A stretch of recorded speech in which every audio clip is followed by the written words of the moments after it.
Hopefully I don't look like a ghost. You know, when you get these things, these cameras, can't really handle the exposure.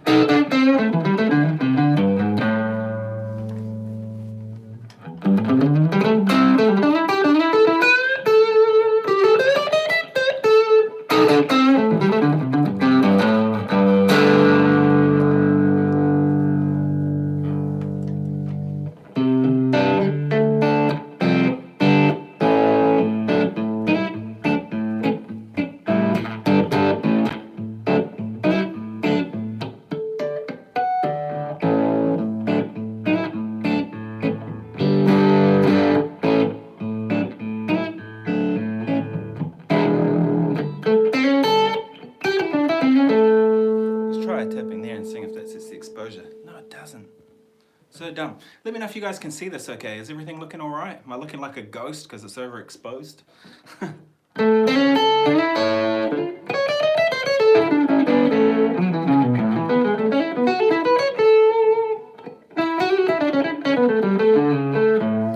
Any questions you guys want to know? Anything you want to know about?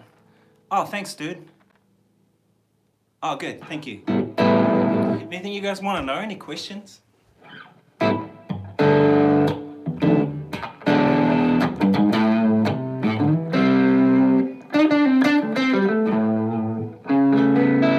Anything you want me to play?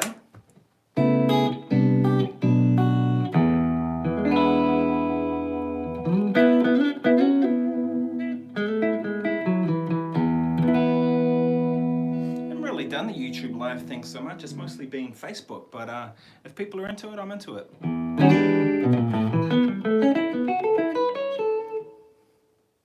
Chris Kane, okay. Gee, what are some Chris Kane riffs I could play? The only one that's coming to mind is, what's that tune called?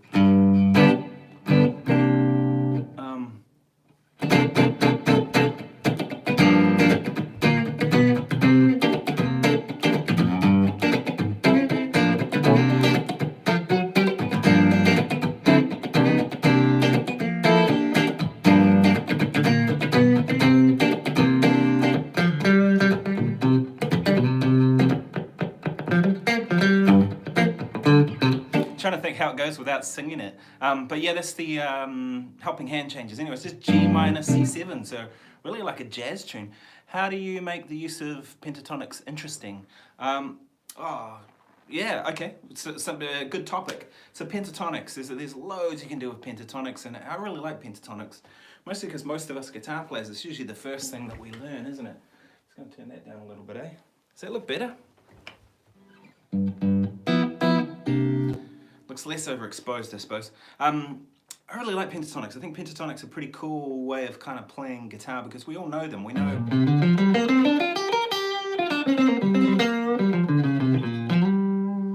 We all know those sorts of things. I'm just going to change this light. It's really bugging me. Sorry, people.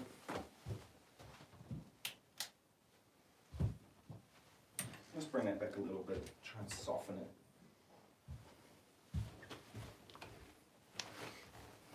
Is that better? No, that's actually worse. Oh well, I tried. So pentatonics. A couple of things that you can do to spice up your pentatonics. You guys probably know about what I call the Robin Ford pentatonic, this thing. Oh god, that light is going to annoy the heck out of me. Let's get rid of that. That's better.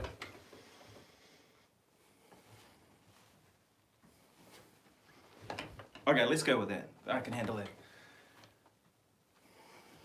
Okay, so pentatonics. You guys know the Robin Ford thing, right, that I talked about? Where he replaces the 7th, flat 7, with a flat 6, with a 6. So it would be here instead of...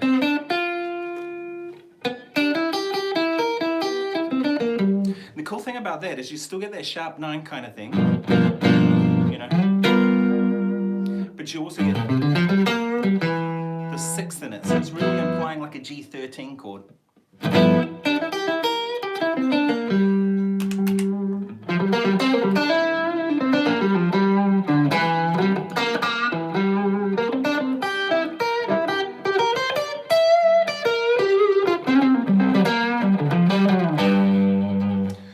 pretty cool sound that I really like. That's one way to spice up your pentatonics. Another way to spice them up is to do things like playing the substitutions. You'll see there's a YouTube video I've done on that already, but instead of playing, if we're in G minor, play D minor over it.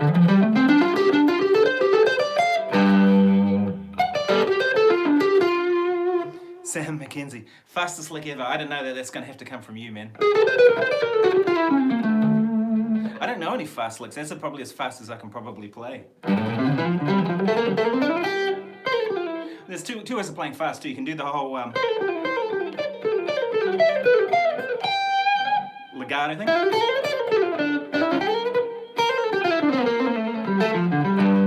You know, Tom Quayle, he's someone who's really good at that. Or of course, picking every note.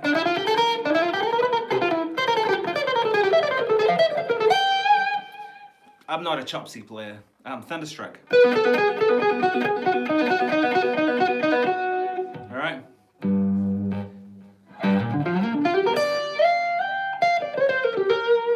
So, and other things with pentatonics too is if you have a G minor 7 flat 5 chord.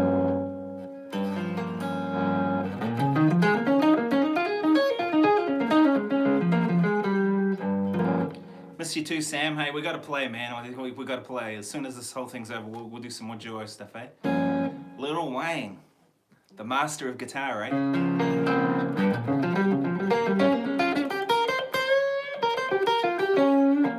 So playing up a minor third is one that works really well. Over chord changes. So those are kind of, check out that YouTube video I've already done on minor pentatonic substitutions. But those are some good things to do. Another thing you can do too, the thing does it for me is the fourth of the chord. Blues, if you hear yeah. Okay, so the fourth of the chord, yeah, you have to be careful with that over any chord. So, I mean, mostly over major chords, right? If I have G7,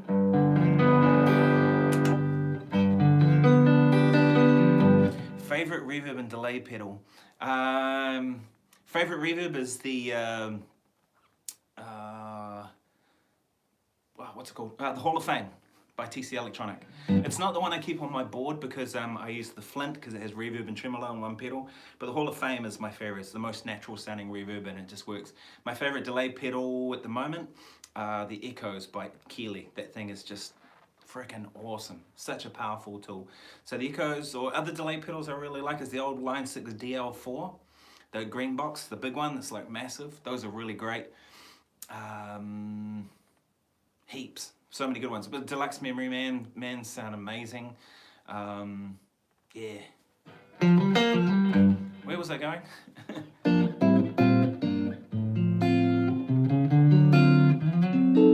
Oh, the fourth on chords. So if I have a G7 chord, if I play the fourth on that and hold it, it's going to clash against the third of the chord, which is the most critical note, because that defines if it's major or minor. So you have to be very careful about that. So I found that the most useful thing is to try and balance that out by just using it as a passing note more than a held sustained note. But it all depends on what's happening around you as well. Like if the band's kind of vamping on a G power chord like that, that sort of thing, well then it's not really defining what's happening with the third, so you can take a bit more liberties. And that's kind of a key point, I think, is like, it's all contextual. Contextual, that's what I meant to say. Yeah, so grab a glass of wine, sit back and relax. I've got this really nice Italian white wine that my father-in-law gave us a bottle of and really enjoying it, so yeah. Hey Lee, how are you, man?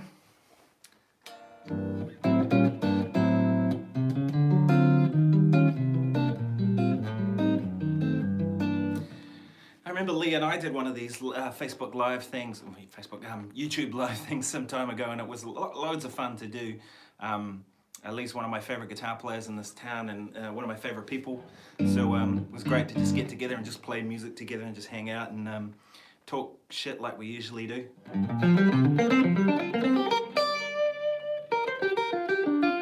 So about spicing up the minor pentatonics too. Oh. So, Q about a while ago, one of your videos outlining the pedal board, you said smaller amps tend to fall apart. Yeah, right. So, I found pedals, if you put them in front of certain amps, they sound a certain way. Take a hotcake pedal, for example. Hotcake pedals for me don't really work with my setup. I'm using Tweed amps, so it's all based around that. Whereas they work really, really well with like Vox AC30s, because Vox AC30s don't have a lot of bottom end. They're kind of all that kind of mid-range and top. And so therefore the hotcake kind of just supports that. Tube screamers don't work the best with deluxe amps, Tweed deluxe amps, because Tweed deluxes have all that low mid thing happening, and you add more mids with a tube screamer and they just tend to bottom out and boom out. Especially if you have an amp that's already driving and then you hit it with a drive pedal, it's not the same as hitting a clean amp.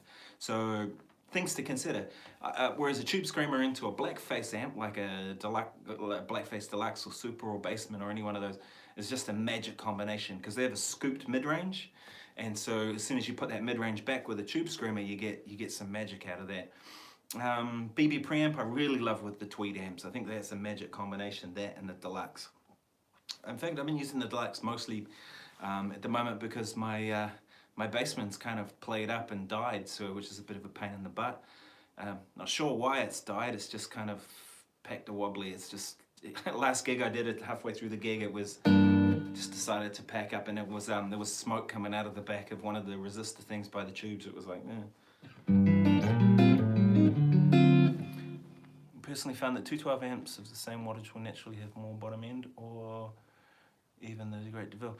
No, sometimes, yeah. I mean, a lot of the bottom end has to do with the type of amp. I mean, if you take a Vox AC30, it's not going to create as much bottom end as, say, my little deluxe, Tweed deluxe.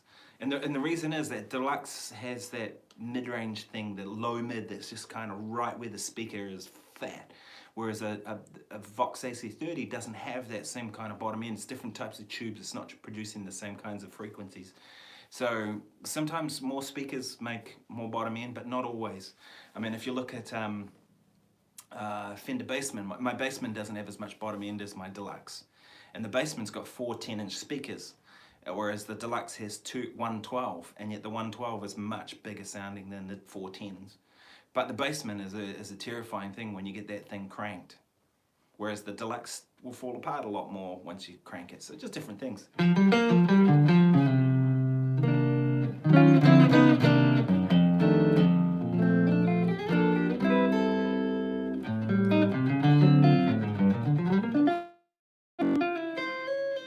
Yeah, I think the Bassman is one of the greatest amps of all time. There'd be no Marshall without the Bassman, right? Because that's what Jim Marshall did, was he took the Fender Bassman circuit and put whatever tubes he had available, and that largely was those early Marshall amps. You know, I mean, he changed some components, but it was largely what he had available, you know, because he was in England. And so that created the Marshall. Wonderwall. I don't think I even probably know it anymore. Although, everybody knows that tune though, right? Nah, you want to hear something decent, don't you?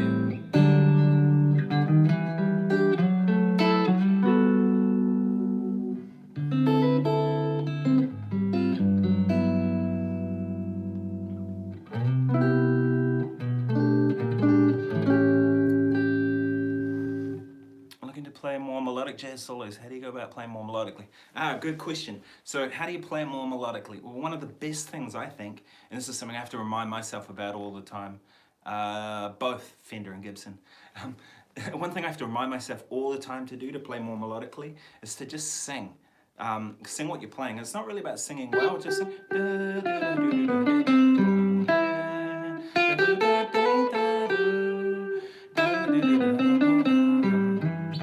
And the reason we want to sing is that you're creating, you're having to leave breaths in leave space for yourself to breathe. So therefore you're playing, you're going to phrase differently. Whereas if you're just playing, you can play constantly. You could play, you know, 2 choruses of the blues without any rest. And hey Mike, OCX, he's on, oh, sorry to hear that, man. Hey Mike, hope you're well. Hope you're well. As well as you can be in this situation. I'm very sorry to hear that.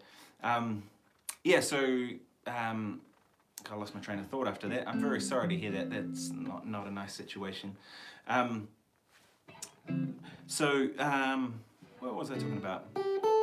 Play more melodically. So by singing, you're forcing yourself to leave more gaps. You're going to play more within tighter intervals. You're not going to play things that are going like... I mean, a singer couldn't sing that.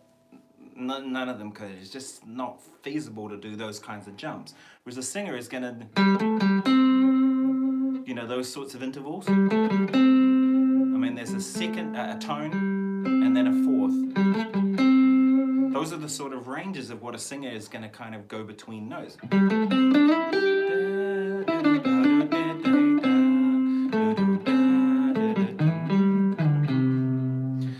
And it's not really about singing loud. Now, I don't sing when I'm on gigs. I mean, time I get to gigs, it's time to just play and to just kind of be in the moment.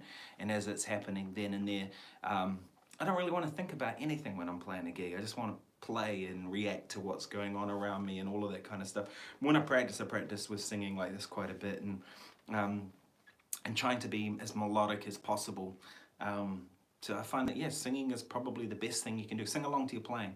And like I said, it's not about singing well. I mean, Keith Jarrett's a prime example, right? Keith Jarrett has the worst singing sound, and I wish he wouldn't sing on gigs, but I get why he does it. So I hope that helps.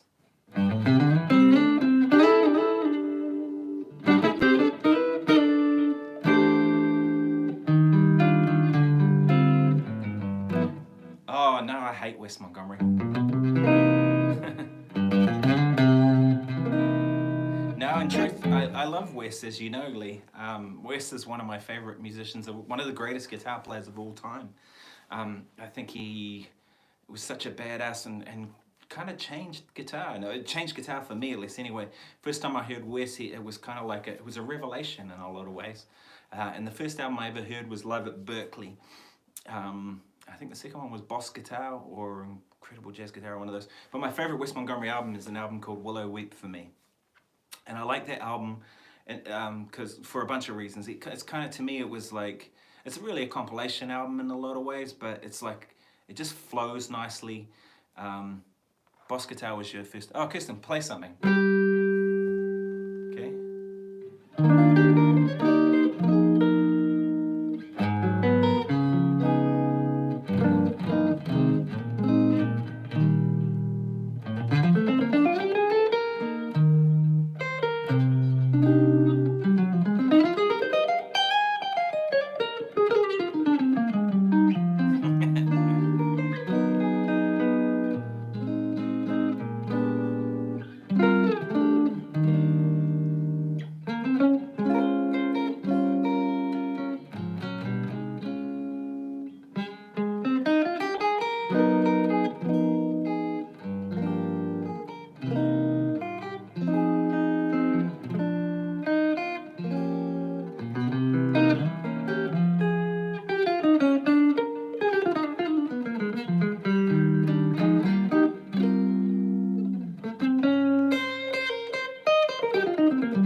Okay, talk in the bass register. So, it's like talking over a bass solo, isn't it, Lee?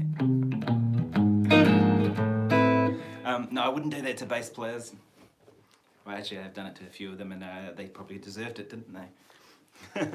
Anyway, so if I was learning jazz again, I'm still learning jazz. I mean, it's an ongoing thing. I don't know that you ever stop learning it, but if I was starting from the beginning, thanks. This thing, analog gear, really good stuff.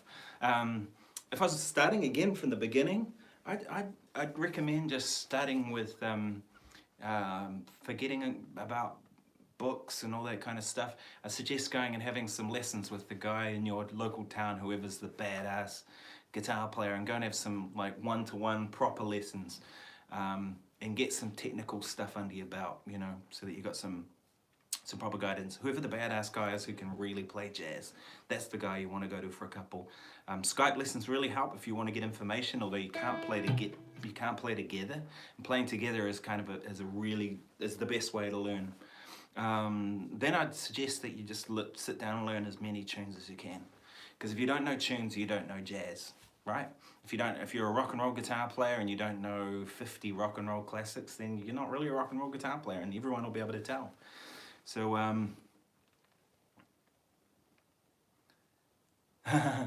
Lee's great, man. I'd highly recommend going to Lee for some lessons. I mean, I stole all kinds of stuff off Lee, and I think he knows it. But yeah, learn some tunes and go and see Lee or whoever, wherever you might be. Wherever you live, there'll always be a guy, and if there's not, or a girl, or go to Skype lessons and just learn heaps of tunes, and go and play. Go and sit in with people and put yourself on the line, and go to jam sessions. And I mean, once the lockdown stops, of course. And then just spend 50 million hours on your instrument and really learn your instrument. Learn all your scales and your shapes and your arpeggios and all that stuff. And then largely that's just repetition. And then, give it time, be patient with it. Don't go, right, I'm gonna learn 50 tunes this week. This is just not gonna happen. Not on any level anyway. But maybe you'll go, okay, I'm gonna learn one tune this week. And I would preface that by saying too, once you've learned a lot of tunes, you learn tunes quicker. I can usually learn tunes pretty quick now, just because I've learnt so many of them. I've had to. People on gigs.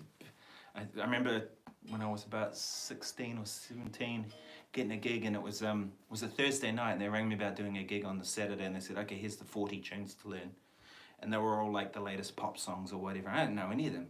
I mean, I knew there was a couple of them. Like at the time, Long Train Running was real big. Like that was a tune that everyone was playing and still largely do.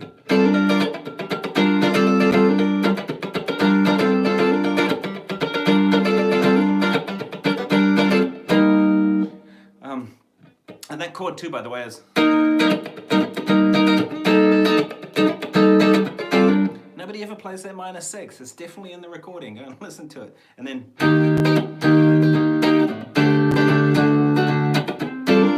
You know what I mean? And so I just learned those tunes, and I just put in a huge amount of hours, and I made some little cheat notes so I could get through it.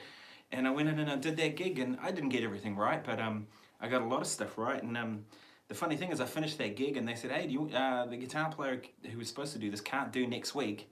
Do you want to do next week as well? Because I already knew the tunes by then, and I was like, yeah, sure. So the rest of that week, I brushed up on the bits and pieces I had to do. And the drummer on that was Richard Tioni. And Richard and I have played heaps of gigs, hundreds of gigs together since. And we're good friends, and it's sort of, someone I go fishing with and I hang out with, and we play music all the time. He's often playing in my trio and various blues bands. It's one of my favorite drummers to play with because he's rock solid. Dude has wicked time and groove. And so that all came from that scenario because I did the work. So yeah, go and play as much as you can. And it was terrifying getting that call for that gig. I still don't know why I got the call. Maybe someone recommended me.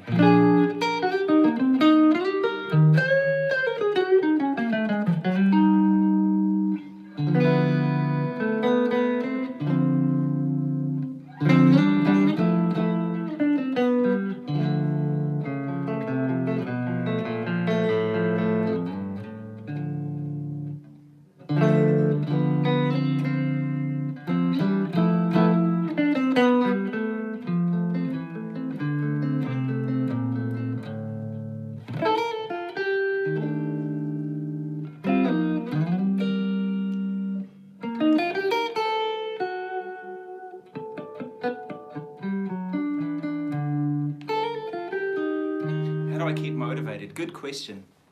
Sometimes I really don't feel motivated. And it's interesting, I felt really unmotivated at the moment since this whole lockdown thing, if I'm totally honest. And the reason I felt unmotivated is I haven't got any gigs on the horizon. Like literally every gig has been cancelled, like nothing. As we all do, everybody's gigs are cancelled, and I've got a little bit of teaching on Skype, but no students coming around here because you can't have people, and so it's very hard to be motivated at the moment. So in terms of playing, but I find one of the best things to keep me motivated is just to listen to lots of music and to go out to gigs. I think going out to gigs, good or bad, is motivating for me anyway. If I remember Lee and I went out to a bunch of gigs and just at one stage we went out and saw Darren Watson play and various people like that. And even if you hate it, which we didn't, we actually kind of liked it because we liked Darren, he's a good player. But even if you hate the gig, you go away with something from it. And often I find that inspires me to go, well, I'll do some practice so that I can get that gig, you know. Or if it's really, really good, then that's even more inspiring and that can last a while. You know, I saw Sko play in London when I was there. He very kindly got me a couple of tickets, and so I went and saw him play at Cadogan Hall with his quartet, and it was just killer. Play some Lightning Hopkins, please. Oh, I would if I could. I don't think I've ever really learnt any real deal Lightning Hopkins stuff, and maybe I should because he's freaking great. He's one of those players that I really like listening to, but I've never kind of got around to playing some of his stuff. And there's a few people like that I just kind of, I'd rather listen to them than try playing what they do. Does that make sense to people? Whereas Stevie Wonder, man, every time I hear Stevie Wonder, I just want to figure out what's going on and play those tunes.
Composer, really. I mean, one of the greats. Sko's music, yeah, I just kind of like, I really like Sko because he, for me, it's guitar music and it feels like stuff I want to play on guitar. Can I play some, what was that, sorry? Oh, Noel Rodgers.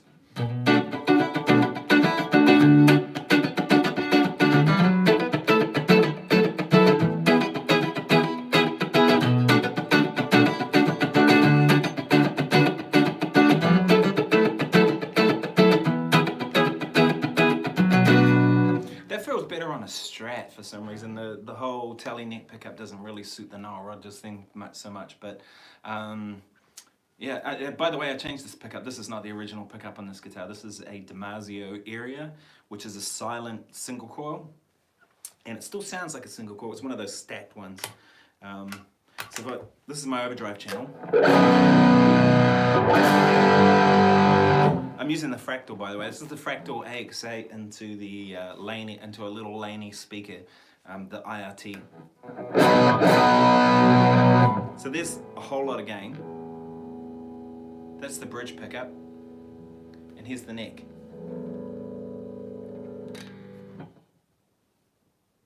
The neck is actually quieter than the bridge pickup, and that's a humbucker.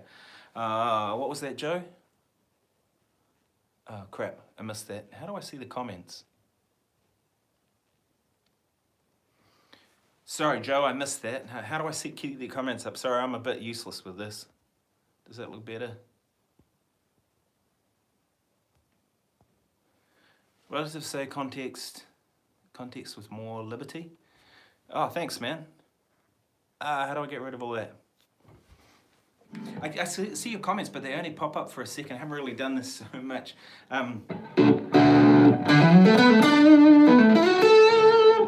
So yeah, and then with this guitar, I've kind of got it wired a little bit unusually. So you have neck pickup, and then neck and middle, like the...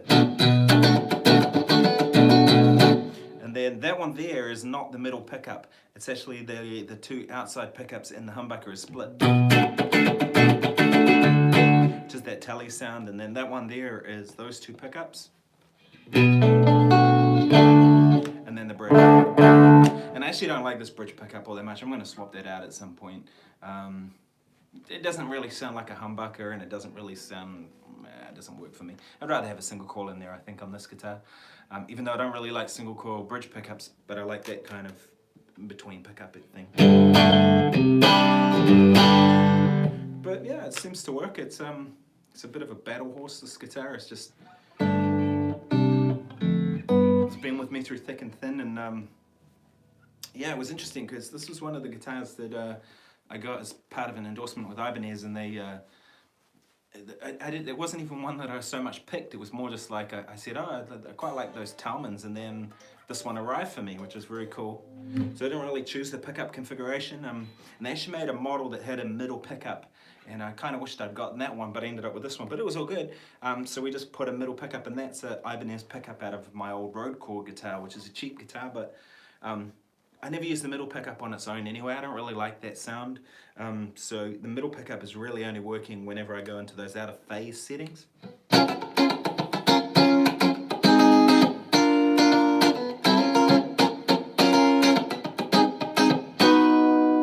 You know.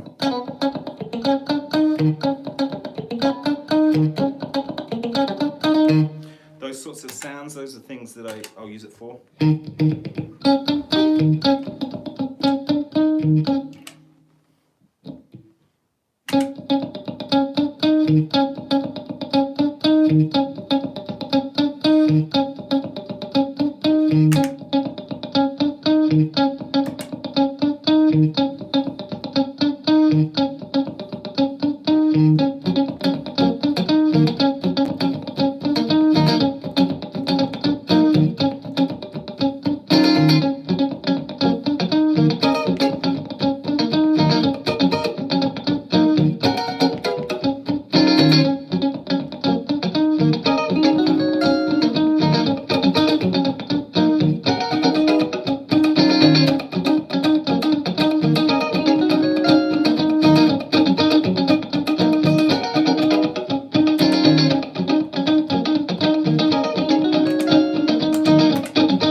So that's just the fractal, and that's that outer phase.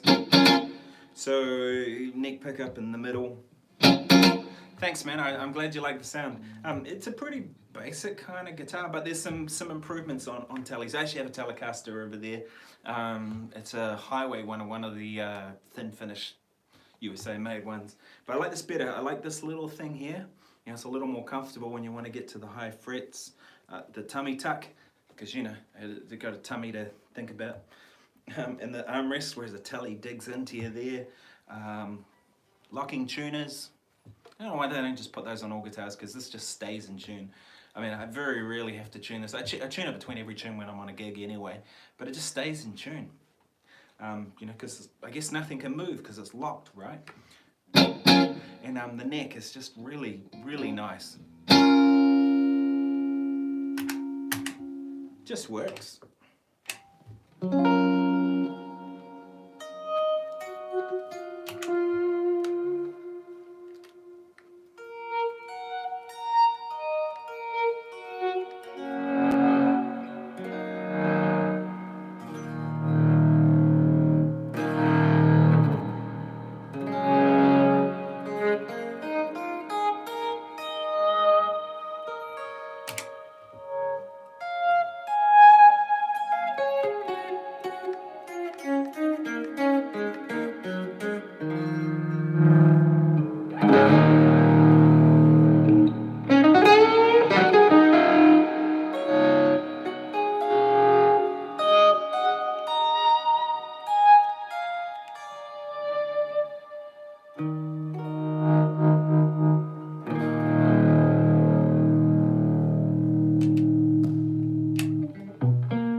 use Leslie all the time. It's one of my favorite things.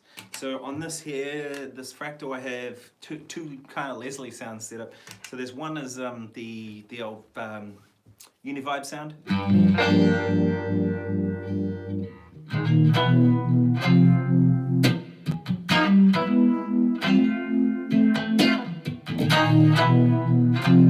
know, for that Hendrixy type thing, and then I have a rotary as well. I set up on here because that's how much I like it. And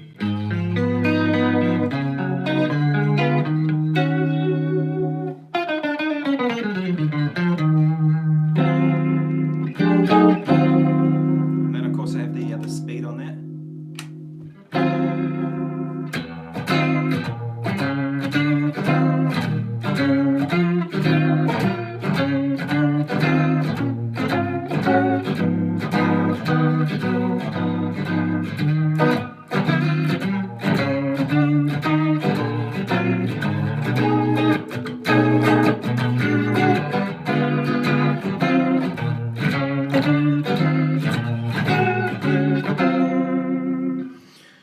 For that really well, and I actually even have a third one. I have a Mesa Boogie Revolver, which is a spinning speaker, and fantastic. A friend of mine, JK, is borrowing it at the moment, but I'm going to get it back at some point. Amazing speaker. It actually has a proper physically, has a square box with a speaker mounted inside it, and the whole box spins inside of the cabinet. I think I did a demo on my YouTube channel, so check that out and have a look. But it's just amazing, that thing. It's actual proper spinning speaker, and for guitar, it's got a 12-inch speaker and no horn like a Leslie, so it kind of sounds like a Leslie, but kind of is guitar friendly. You need to have an amp head to run it, so it's pretty cool in that respect. But definitely one that I really like, and they're very rare. So, but JK's got mine, and I'll be getting it back soon. So someone asked a question about playing outside. So this is an interesting topic because I think a lot of people get really confused about this. I was talking with a student the other day on Skype who lives in California, and we were talking about it because he's really into that kind of thing now with Scott Henderson and people like that. And I think one of the keys to playing outside is being able to play in the key first. If you can play really badass in key, then you stand a chance of playing something outside that makes sense. A lot of people go there way too early. They haven't really, they can't play the blues yet, and they want to try and play out. That doesn't make any sense. So I'd suggest really learning how to play chord changes first before you learn to try and play out of key. Do you know what I mean? But playing out, it's a tension sound, really, isn't it? So if I have an E flat like that, I can play.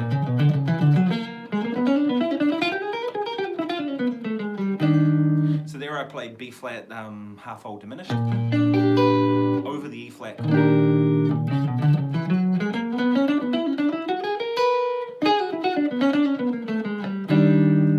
And that time I played the altered scale, so altered or half whole diminished are a couple of ways of playing out. Another really good way is side slipping, so just play down a semitone.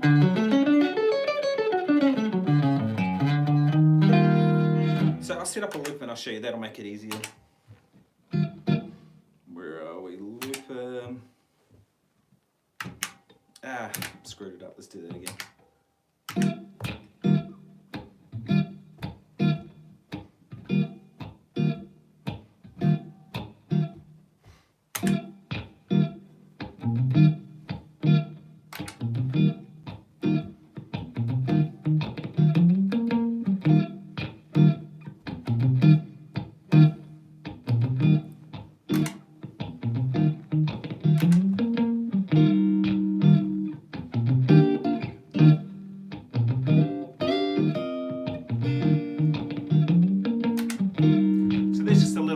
E flat major chord vamp, right? So I'm going to play inside the key first.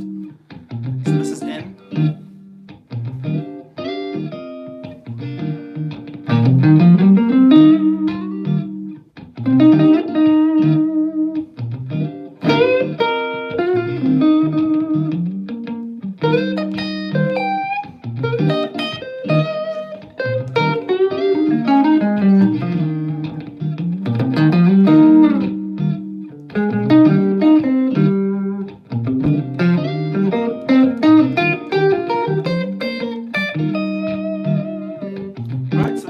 G flat major. I'm playing inside the key. Now I'm going to play 3 bars in, and then I'm going to kind of weave some out kind of stuff in.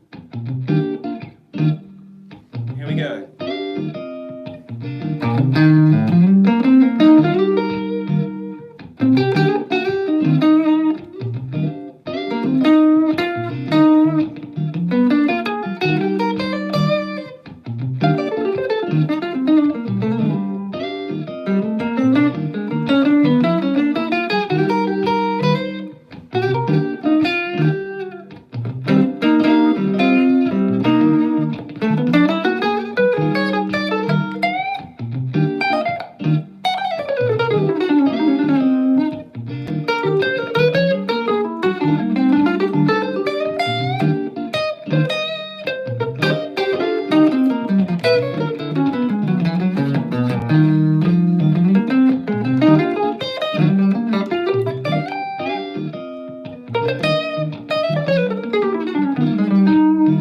So you can hear, what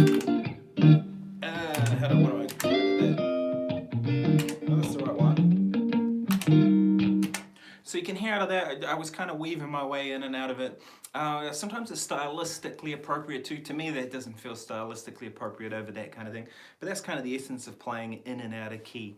Thinking a riff step higher than the key. You know what I mean? Those sort of chromatic passing things. Yeah, exactly. You're playing outside of the kind of general established thing. And that's the key thing, is you have to establish it first. If you go out too early, which is what I did then, it kind of doesn't really work so well, does it? You really have to establish the harmony for a while. So usually if I'm going to play out, I usually don't do it very early on in the solo or the improvising or whatever is going on. If you want to hear a great example of this, check out Pat Metheny playing Two for the Road. It's off that album. He did the duo album with Charlie Hayden. They did just guitar and bass, and Pat overdubbed some second guitar, some rhythm guitar stuff. But they do Two for the Road, which is an old Henry Mancini tune, as in the guy who wrote Pink Panther and many other great standard tunes. But yeah, Two for the Road, and Pat plays the first solo, and he plays a little bit of out, and then he plays the melody, and then he plays an outro solo, and during that outro solo he starts weaving some more outside sounds. So if you want to learn how to play out, that would be a really great solo to transcribe, that outro solo. But because Pat is just always so melodic and such a beautiful player. One of my favorites. Yeah.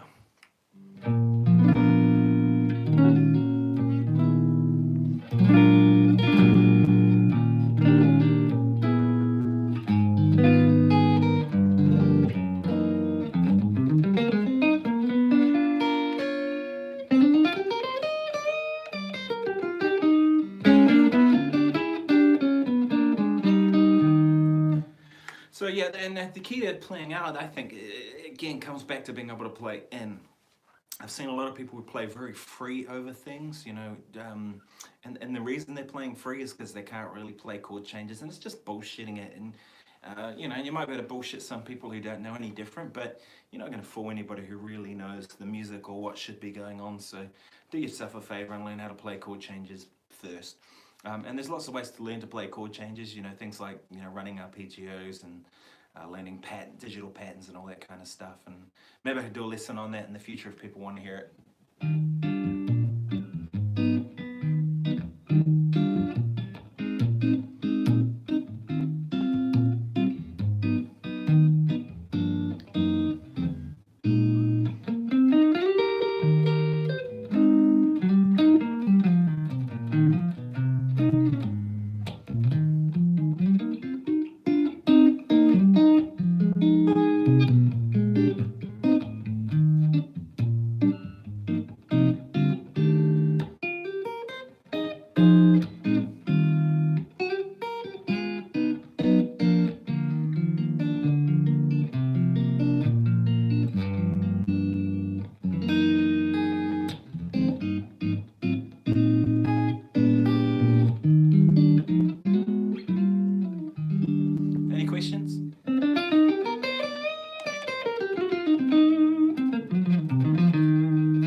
Approach to walking bass lines. There's a YouTube lesson I've done on that where I kind of cover a lot of stuff to it. But I always just try and think like Paul Chambers or people like that, or Ray Brown, and what kind of notes would they play, you know? Ray Brown's, like if you have a 1-6-2-5 or a blues or something like that, Ray Brown's just gonna give you the meat and potatoes. Yep, Ibanez Talman, Prestige, not even sure, 1702 or something like that, with the added middle pickup. But Ray Brown would play things like, on a blues he'd be like,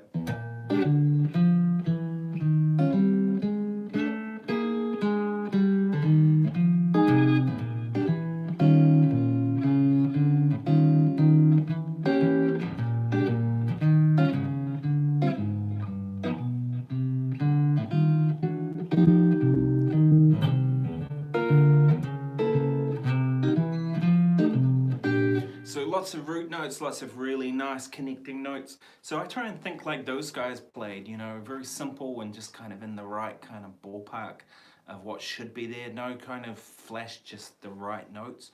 And then I try and connect that with chords in between, you know.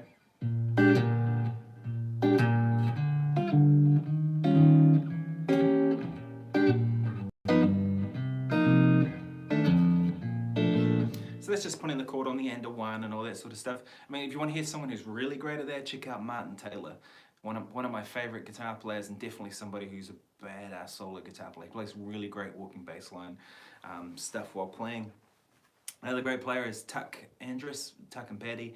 I heard a thing the other day of him playing live on Facebook. Him and Paddy played and they sounded so great together. I mean, he's still just playing as badass as he ever was, and it was just awesome to hear him play. So yeah, I'd check out those guys. The hardest things when it comes to like walking bass line stuff is when you try and play grooves, which isn't really walking bass, but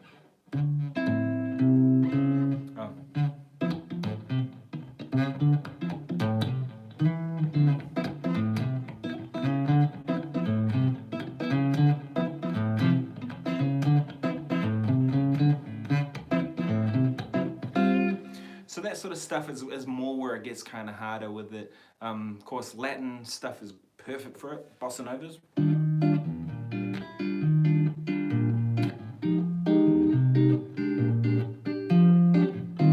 That stuff with bass and chords is just made for guitar. I mean, that's guitar music, isn't it? Brazilian music, a lot of it has a lot of strong guitar in it. So yeah, so I finished up that wine, so I'm going to be onto the whiskey now. This could go really downhill very quickly. This is Jameson's, which I quite like. It's just a, you know, I'm really a single malt person, but Jameson's is a pretty good drop. And it's a lot cheaper, and it's perfect on a cold night. Not that it's cold at the moment, but on a cold night it's perfect. You can see why the Scottish drink it. Whiskey, that is. Jameson's is Irish whiskey, so a similar part of the world.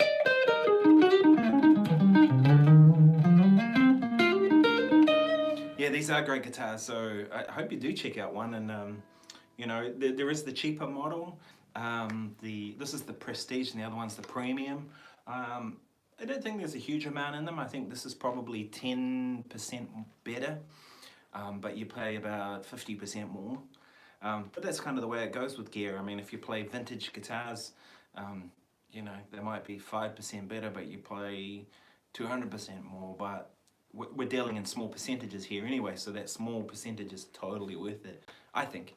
You know, so for me, the Prestige model was the one to go for, but the Premium ones are pretty good. I know a few students have got them. Oh, nice, enjoying the Scotch and ice. I have mine neat. I have to have it neat. I can't have ice with it, but fair enough if you want to. You want to hear some funk stuff?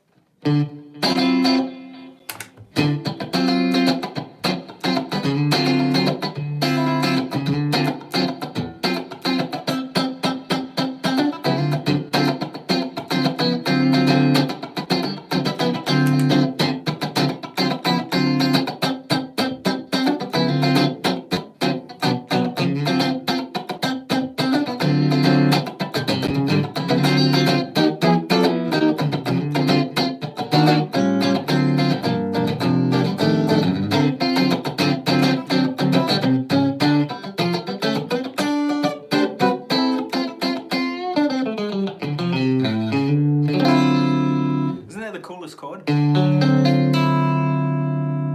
you have a D7 sharp 9, but the added open E on the top, so the 9 and the sharp 9.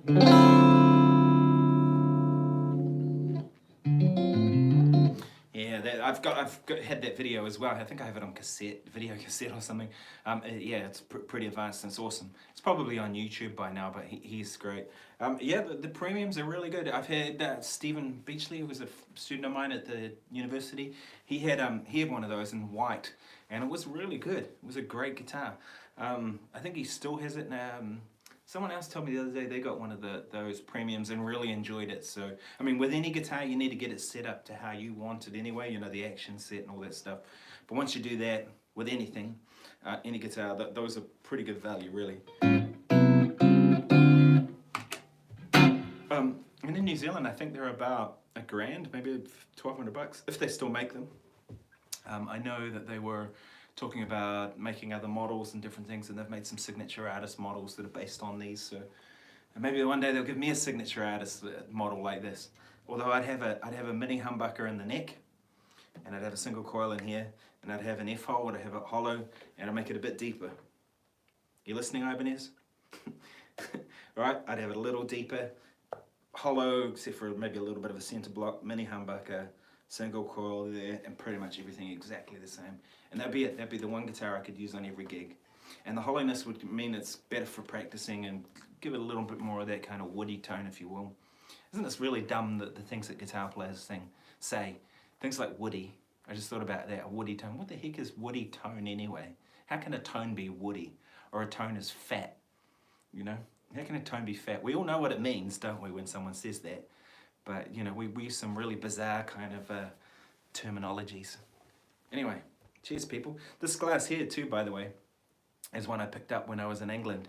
And I went around about 5 or 6 charity shops all over the place trying to find a really nice glass, whiskey glass, because I wanted to have one while we were there. And I couldn't find one anywhere. And then I went into this place and I found a glass that I loved, and it said Tony across the front of it, like someone had had it made for them. And I was like, all right, that'll do. So I bought it. It was like £1 or whatever. And it was awesome. And then my wife was like later, said, oh, you know, oh yeah, Rick Beato's great. And my wife said later, I want to just have a look in this charity shop. And of course we walked into the next charity shop and they had about 5 of these glasses, really nice. They said they were crystal. I don't know if they actually are. But this one cost me £3 or £4, so it wasn't very expensive. But I bought it and I carried it around in our camper van, and I put bubble wrap around it to look after it. And then we had to fly back to New Zealand in December, and I was thinking, gee, how the heck am I going to get this glass back to New Zealand in one piece? So I wrapped it up in about 20 t-shirts and filled it up in the middle so it wouldn't compress, and it survived in my luggage. I don't know how. But yeah, so this is quite a nice memento of our trip around Europe. So yeah, this is my glass, and as I said, I've got Jameson's. I really like Rick Beato's videos. I think Rick is a very knowledgeable musician, and I'd like to meet him one day. I've never met him, but I think he's doing great stuff on YouTube and on social media and all of that. And I think he's a very wise musician and very experienced. And he's coming from a place of actually doing the things that he's talking about.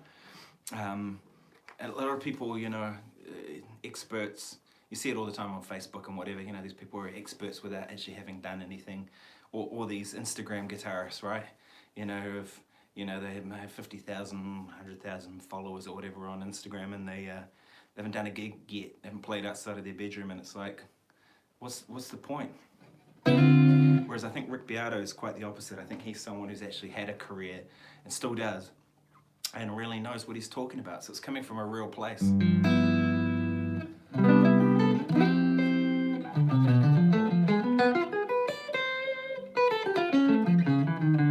Interesting thing too, my friend Simon King, who, if you guys don't know him, he's an amazing guitar player, bass player, drummer, everything.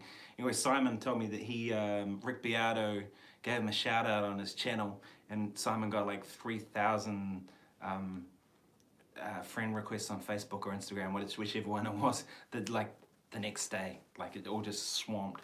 And that was all just because Rick gave him a shout out. So shows you these people with big YouTube channels. Maybe that's what I need to do to grow my channel. Nah, I don't really care about the numbers too, by the way, for anyone that's watching. I mean, to me, you see people go, oh, wow, I made 100,000 subscribers or whatever. I mean, so? It's just a number. It doesn't mean anything. Do you know what I mean? I'm interested in what you guys want to know and be involved with this. And it's not numbers. It's, to me, that's just, it's a weird thing with social media. People get so obsessed about numbers. Yeah, it make some good content. Really, isn't that what it's about? And share what you know and build a community around what you're doing and what you're trying to do and where you're trying to go with it. And to me, that's kind of what it's all about. So, you know, and I've met some people, without name dropping, who were pretty famous and famous bands, you know, like huge bands, who have said that, you know, oh man, I watch all your videos on YouTube and all that kind of stuff. And I mean, to me, that matters more than having 100,000 subscribers. It's like people are actually watching the stuff and checking it out and being involved. I mean, look, here you guys are now tuning into this live thing I am doing on YouTube, and I'm just here hanging out in Newtown and Wellington, you know, little island in the Pacific, really, drinking whiskey and talking shit and playing guitar and yeah, so it's, I mean, that to me is awesome, to be able to reach everybody in this way, and that's really what it's all about. So yeah, any quick questions before I finish up? I'm going to finish up in a couple of minutes, so unless you want to hear a tune. Maybe I should do these live things more regularly. Modes are usually poorly taught. Ted Green has the best explanation by far. Yeah, I agree that modes are really badly taught. I don't know the Ted Green explanation. I'll have to check that out, but I mean, anything Ted did was amazing, and he was such an amazing musician. I mean, chord chemistry was life-changing for me in a lot of ways. But modes were confusingly taught to me too. You know, I remember the first thing I learned in music class was, they said something like along the lines of A major is the same as B Dorian, is the same as C sharp, Phrygian is the same as D Lydian. That was just like the weirdest way of looking. I mean, B Dorian has nothing to do with A major, sorry. Start again. B Dorian has nothing to do with A major or with C sharp Phrygian. Yeah, they're the same set of notes, but one's in the key of B and one's in the key of A. Modes didn't make a lot of sense to me until I really broke it down and looked at it and went, well, what is the difference between A Ionian or major and A Dorian? Put them in the same key and then you can compare. And you can go, well, the Dorian has a flattened third of the major, because all formula comes from the major, and then it has a flattened seventh. And I could see that and I could hear it. Instead of, that was flattened third and a flattened seven. And it was like, okay, well, the flat third to flat seven, that's got to be minor. So one was major, one was minor. And that was pretty obvious to me. Okay, and when it has a natural 6, okay, well, it must be minor 6 or minor 13 in that instance. So to me then, okay, now a Dorian has a sound and a flavor of its own. And so once I put them all into the same key, you know, A major compared to A Dorian compared to A Phrygian, A Lydian, and so on, and start to think about the intervals within it. You'll see I did my last YouTube video was about intervals. To look at the intervals within it, then it almost started to make sense. And I started to think about modes as tonalities, not just, you know, so A Lydian was this sort of thing.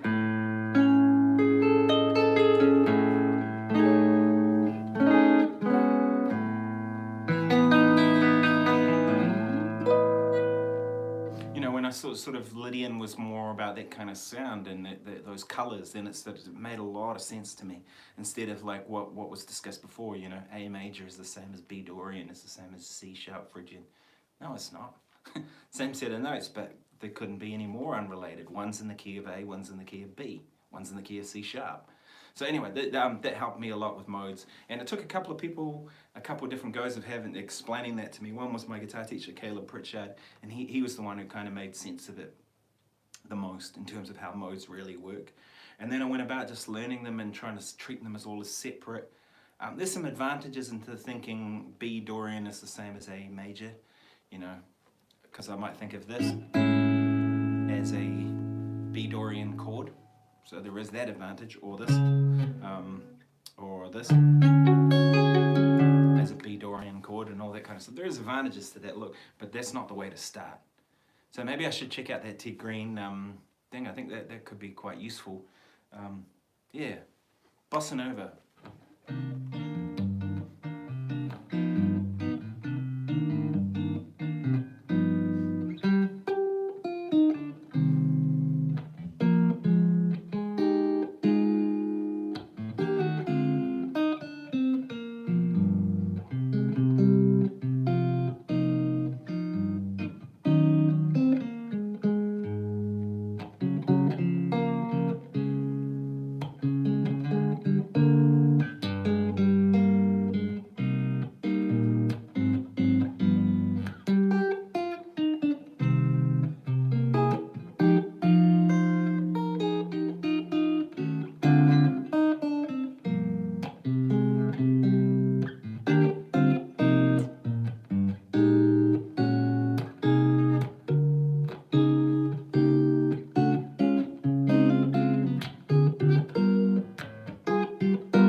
So there's a little bit of blue bossa. Yeah, I love bossa novas too. Brazilian music in general is great. It's guitar music, isn't it? Just the guitar fits with it. How to count the blues? I'm not sure what you mean by that. I try and with the blues, I try and hear what's going on. I mean, with all music, but blues especially, I try not to think about kind of what bar we're in or that kind of stuff, because if I'm having to think about that, then I'm not really playing music. So how to count the blues? I'm not sure what you mean. Explain. 12 steps, what do you mean?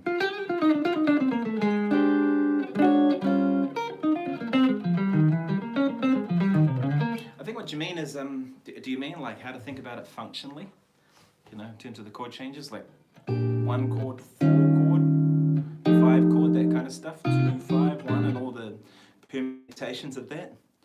I mean, in classic, if you want to look at a more advanced version of the blues, just check out Jordan's tune Isotope.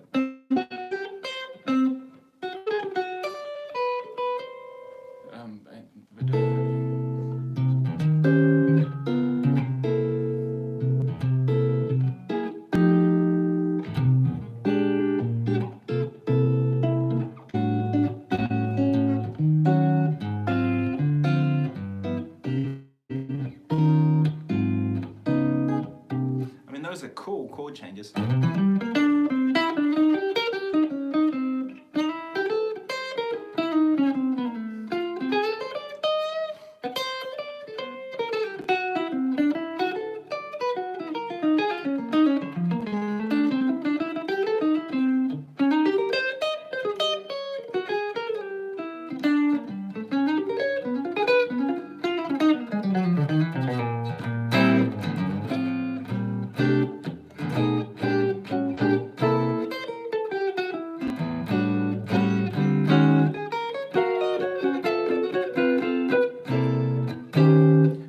Such a Bruce Foreman ripoff.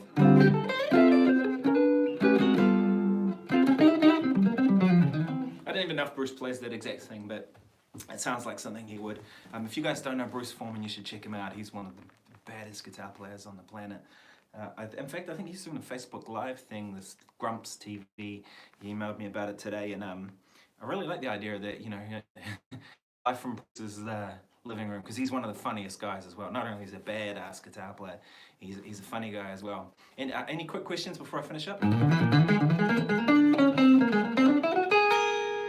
been going for an hour and 5, so.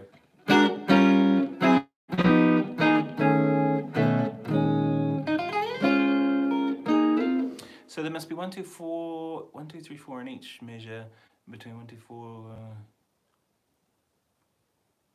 I'm not sure what that means, sorry, Brian. 1, 2, 3, 4 in each measure, yeah. So, and so you're talking about feeling eighth notes? A raised 9 chord has both a major third and a minor third, and yes, it's functional harmony. Yep, that's true. Yeah, so in terms of how I think about counting through the blues, I mean, if it's a swinging blues, I'm thinking 2 and 4.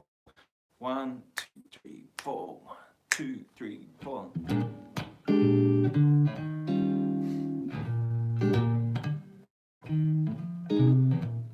1, 2, 3, 4. 1, 2, 3.